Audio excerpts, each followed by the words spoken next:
Hello बच्चों, let's see the question.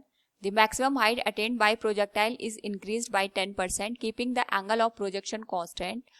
What is the percentage increase in the time of light? Here we have given 4 options. Now to answer this question, first we will discuss here the key concept, and here the key concept will be the projectile motion and the relation between maximum height and time period. तो सबसे पहले अगर हम बात करें time period की, तो जब भी हम ऑब्जेक्ट को प्रोजेक्टाइल मोशन कराते हैं उस पर्टिकुलर केस में वी नो दैट जो इसका पाथ बनता है वो पैराबोलिक बनता है.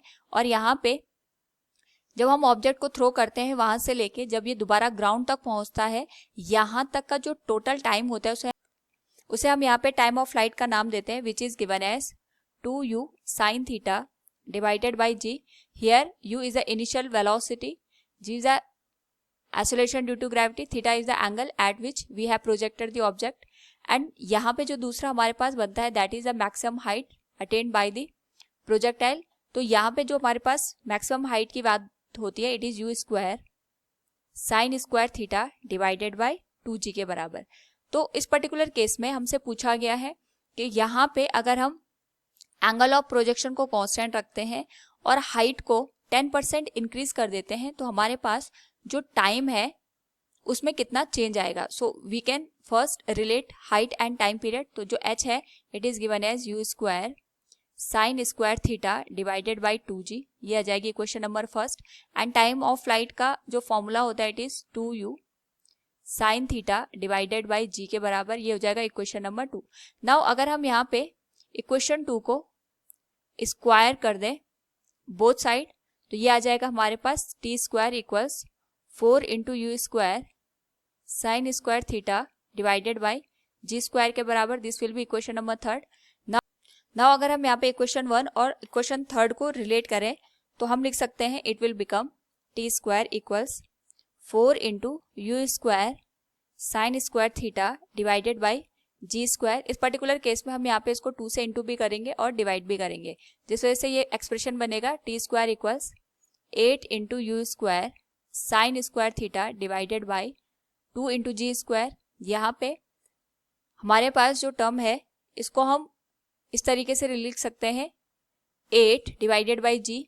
तो ये एक्सप्रेशन बनेगा u square sine square theta divided by 2 into g के बराबर. And we know that equation number first से अगर हम ऑब्जर्व करें तो ये हमारे पास यहाँ पे मैक्सिमम हाइट के एक्सप्रेशन को रिलेट कर रहा है. So we can write it will be T square equals 8 divided by g into height.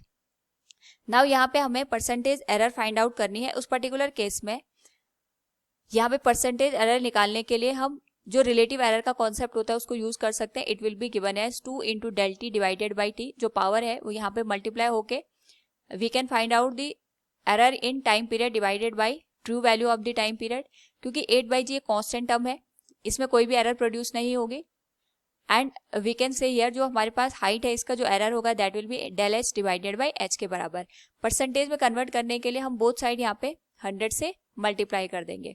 So we know that हमें यहाँ पे del T by T into 100 की वैल्यू फाइंड आउट करनी है. So we can write del T into 100.